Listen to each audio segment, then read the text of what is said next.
Welcome to It's a Woman's World, a show which discusses any and all topics under the sun from a woman's point of view.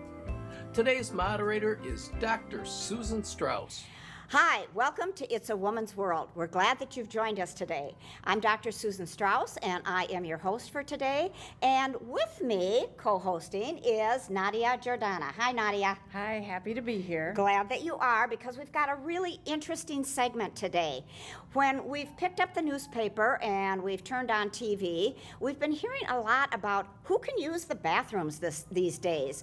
And we know that North Carolina has been having some challenges with that, but not only North Carolina, there's been 11 states that have brought charges against the federal government dealing with discrimination in the workplace because of transgender people wanting to use the bathroom that fits with their gender identity. And as well, we have 10 states that are bringing lawsuits based on the fact that transgender students should have the right to use the bathroom that they identify with their gender. And schools are saying, wait a minute, that's a problem.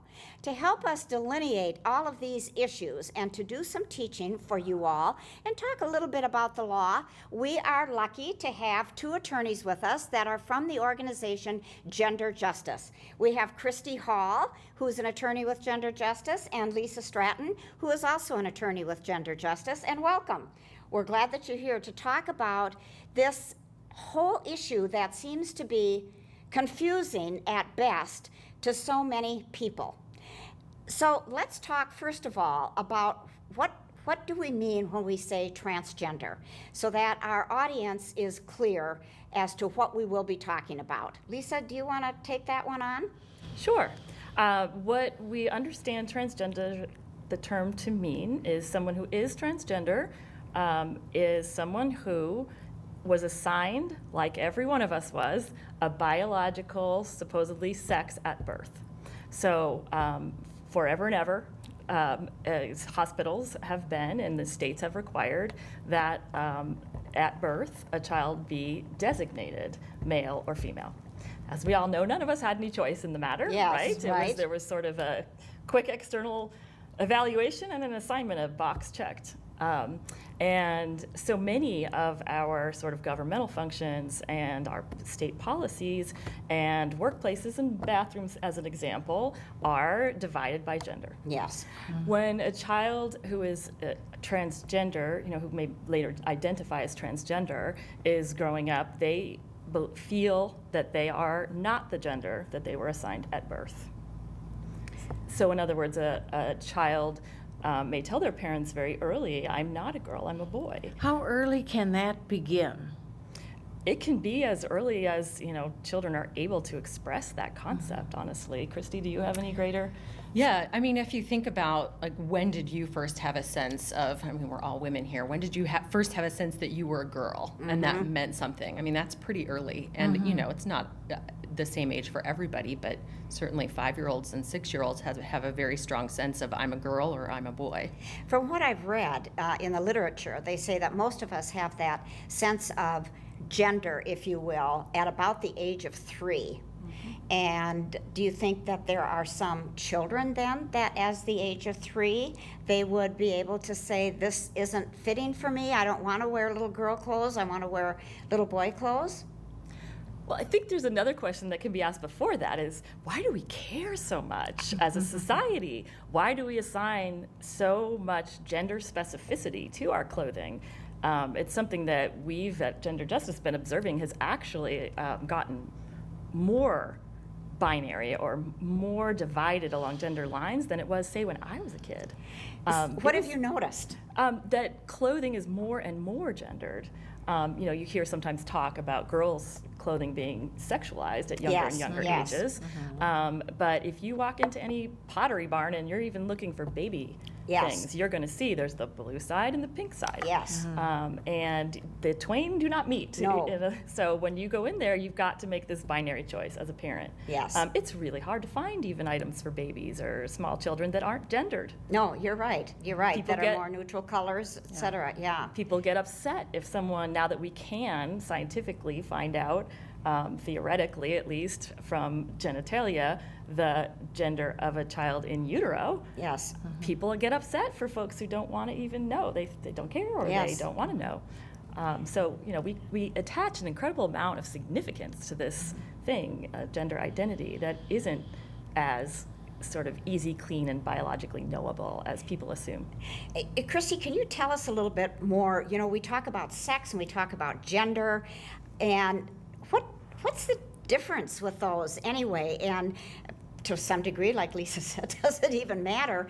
But it does in our society, and we can question why, but it does matter. But I think when I do training, people are sometimes not clear about what's the difference between your sex and your gender. And some folks will automatically think, well, gender refers just to your gender identity, and they don't recognize that, in fact, even if they're straight, they have a gender identity.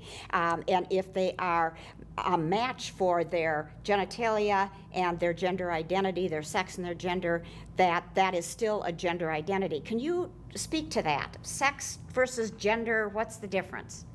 Well, one interesting thing is that what we think of as gender, or as being a woman or being a man, is determined to a large degree by our society, by what society tells us are things that are associated with women and things that are associated with men, and so that societal role is often associated with the term gender.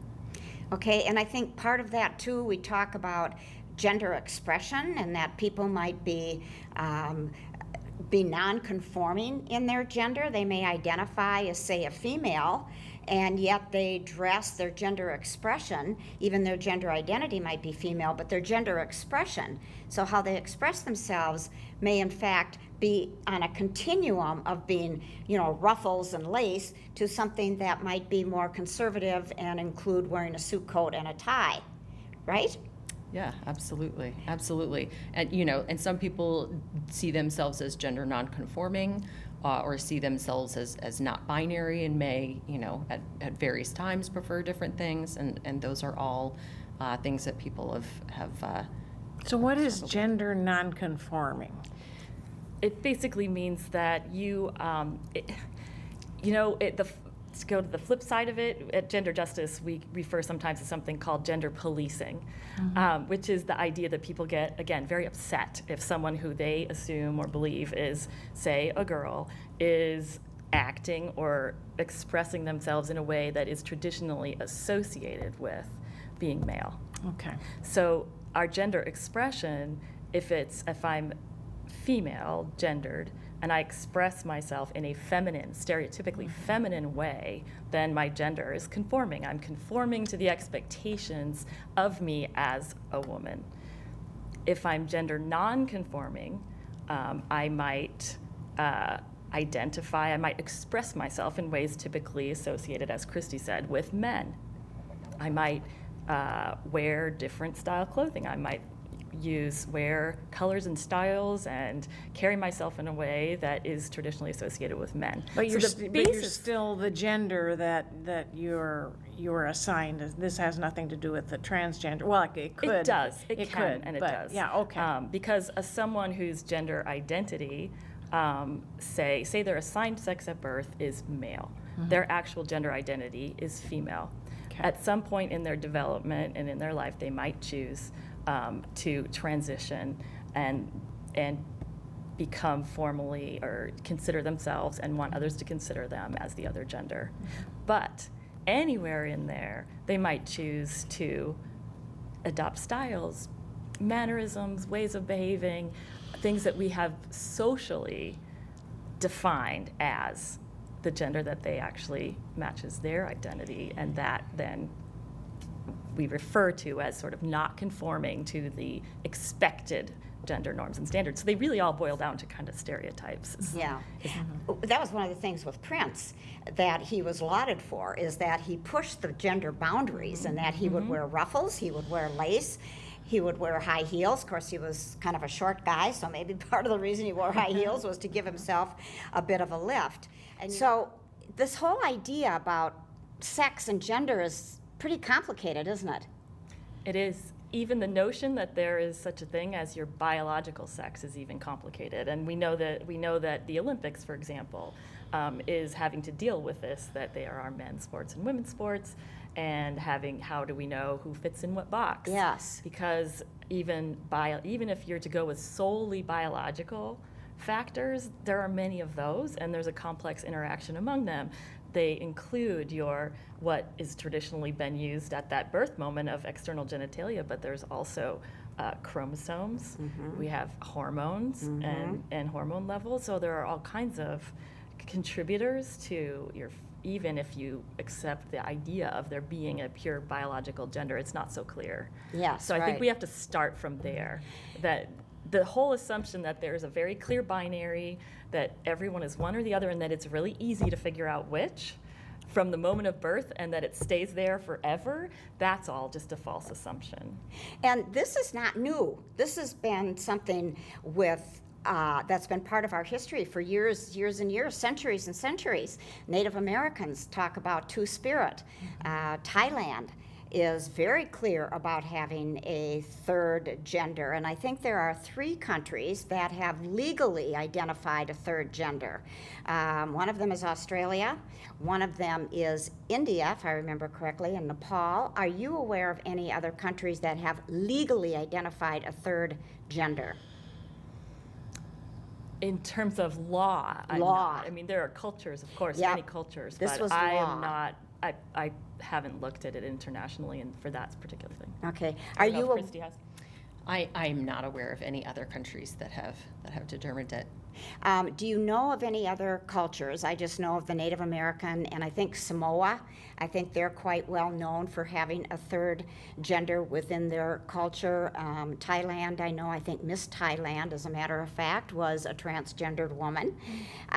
Do you know of any other cultures that you could discuss that have practiced this that we are aware of?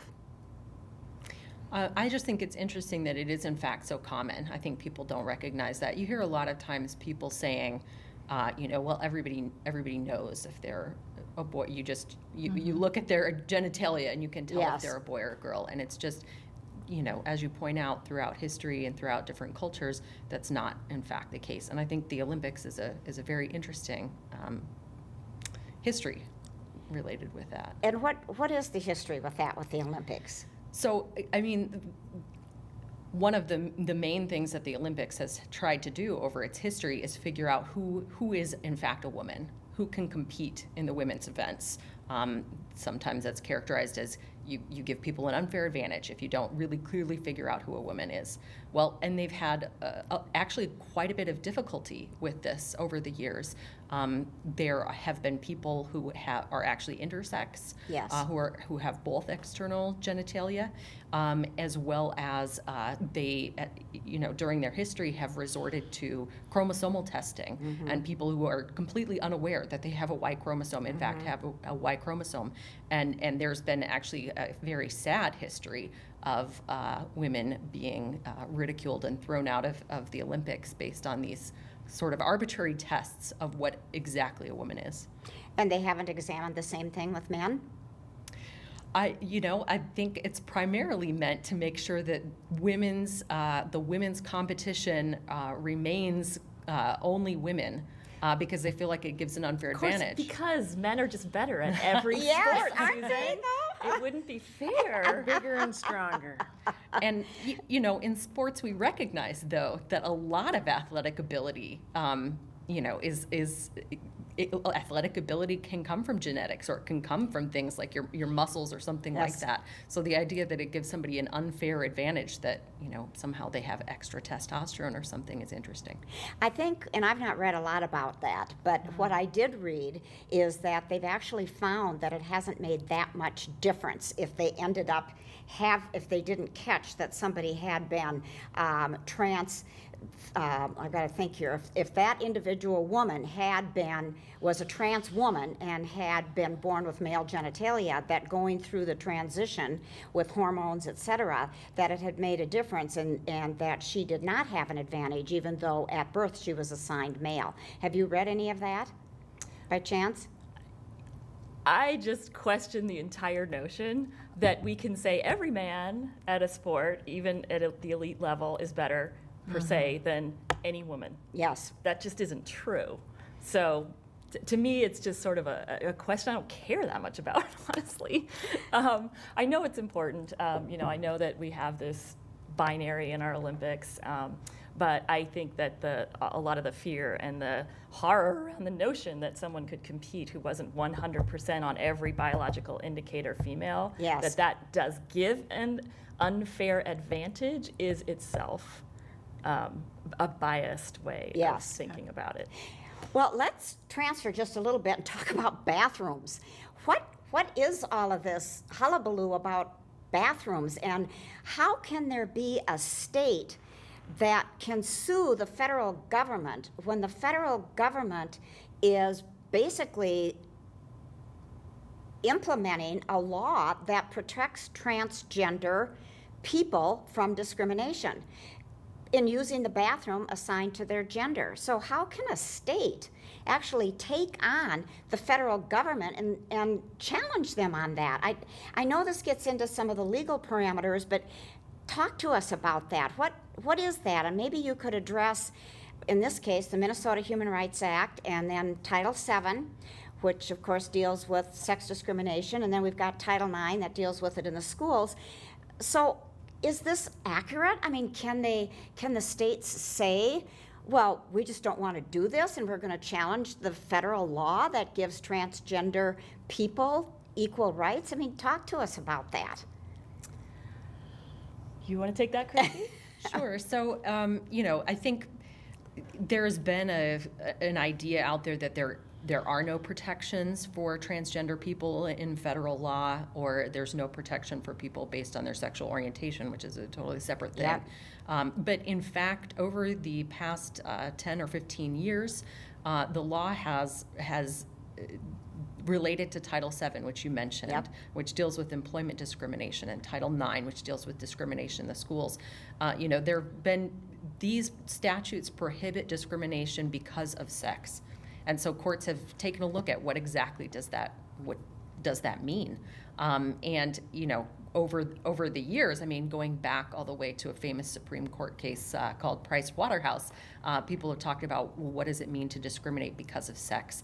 And it includes things like all the things that we've been talking about today. Are you dressing like what society expects a man to dress like? Or are you behaving in ways that people characteristically associate with women? Can you say a little bit about, because the Price Waterhouse case was a pivotal landmark case, can you just talk a little bit about what the issues were in that case with the woman that brought that charge? Well, I could do that being older, having a longer memory maybe. But Ann Hopkins Yes. was being considered for partnership at the then Price Waterhouse. Now it's something else, but accounting firm. Financial, yeah. Financial. And she was denied partnership, and she sued, claiming that that was based on discrimination against her based on her sex under Title VII.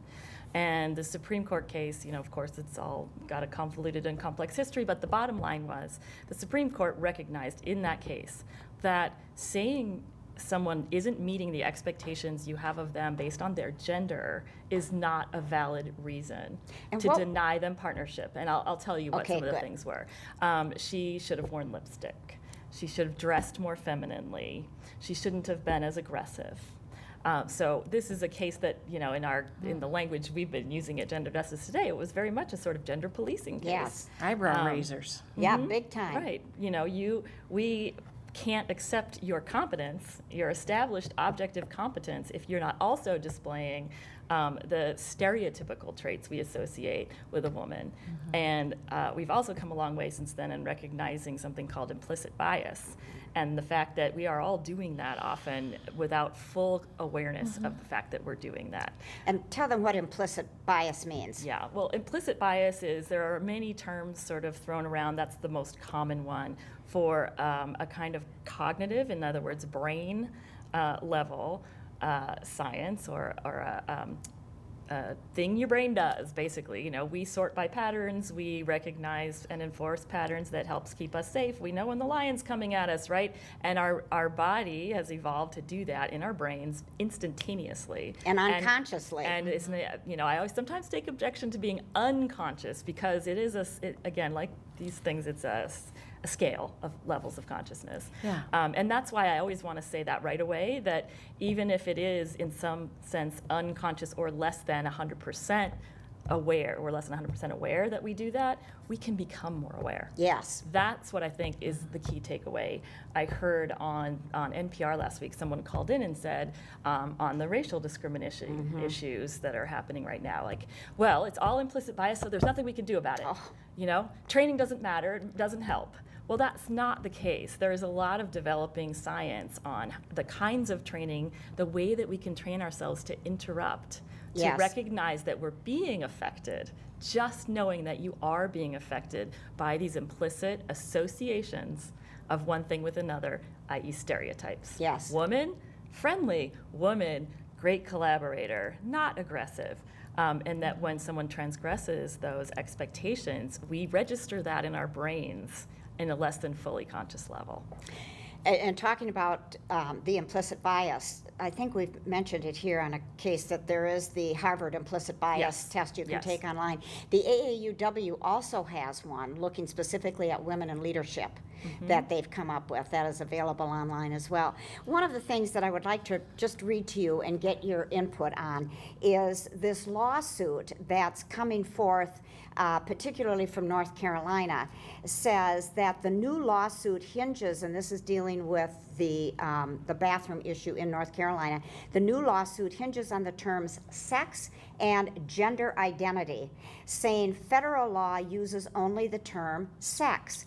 Then the lawsuit goes on to say, neither the text nor the legislative history of Title IX in this case supports an interpretation of the term sex as meaning anything other than one's sex as determined by anatomy and genetics, the lawsuit says.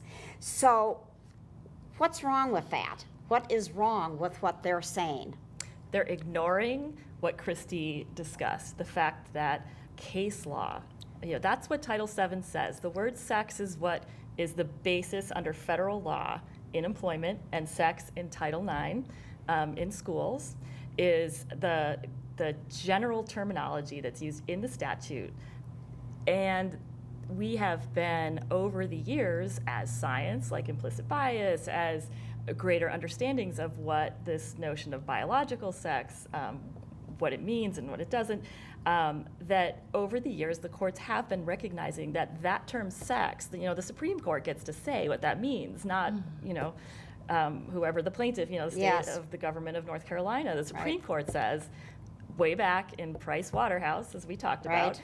that trying to enforce stereotypes that are based on assumptions of how one should be, based on, again, this notion of sex as they understood it in 1964, I guess, that is not the test. Yes. You know, the courts tell us what that means, and over the years it has expanded, or at least we'd probably say recognized that, you know, discrimination on the basis of sex includes things like gender identity, gender expression, and the federal government recognizes that. The agencies that enforce specifically Title VII, the Equal Employment Opportunity Commission, has officially said and adopted as its rule and policy that it includes discrimination based on gender identity. So, Christy, what do you think is going to happen? I mean, we've got all these states that are bringing lawsuits against the federal government, and yet the law is saying the exact opposite of what the states are saying. What do you think is going to happen? I mean, that seems ludicrous to me that the states are bringing these lawsuits against the federal government, and it clearly indicates the laws are clear about what is supposed to happen, and that transgender people are protected. What's going on with these states, and what do you think the outcome is going to be on this? Sure. Well, the outcome, I think, will depend a lot on the U.S. Supreme Court itself. All these laws develop over time, starting in lower courts, working their way up to courts of appeals, and then finally to the Supreme Court. And as we've already discussed, Price Waterhouse itself was a United States Supreme Court case. And ultimately, I think the United States Supreme Court will be called in to weigh on this exact interpretation. As in our laws, Title VII, which is a federal law, Title IX, are saying they think because of sex means, it's the statute itself that governs. And I think states are reacting to the sense that they don't want the federal government to tell them how to interpret these statutes. Is this happening in Europe, overseas, or has it started here? Is it happening in other parts of the world, this discussion going on? I'm not sure. Of course, they have different laws than we do, but I don't know exactly what's going on in other parts of the world. Do you, regarding these things? I don't know a lot about anti-discrimination law in other countries. I mean, I'm sure as this becomes, at least in terms of the culture, we sort of share a more global culture now than we used to. So I'm sure at least on that level, it's... I would put money on the fact that there are some countries in Europe who are doing it better than we are. Who got it right before. I would think so too. Before us, but that's just. But there are a guess. some countries too where transgender and gay, lesbian, bisexual people are persecuted and killed if their sexual orientation or sexual identity is out. We're running low on time, and I just wanted to bring up one very quick thing, and that is, how do you respond when people, particularly in the schools, say, why should my child who is not transgender be forced to shower with a student who is transgender? What about their rights to privacy? Well, I think, they need to recognize that, in fact, the transgender person, a lot of times people are misgendering the transgender person and saying, oh, well, my girl is going to be showering with little boys. Well, that's not true. The transgender girl is a girl, for privacy issues, you can do things like have a curtain around so that people don't have to, people can maintain their modesty or whatever, but none of that means that you get to discriminate against transgender people because that makes you uncomfortable. Great, and I think that's where we'll stop, because just because somebody's uncomfortable doesn't mean that you deny a transgender person their rights. Oh, interesting. Thank you so much. We could go on. And thank you for joining us today on this very important and timely topic. And we'll be addressing this again later on in the year. So thanks for joining us, and it's a Woman's World. Have a great day. Bye-bye.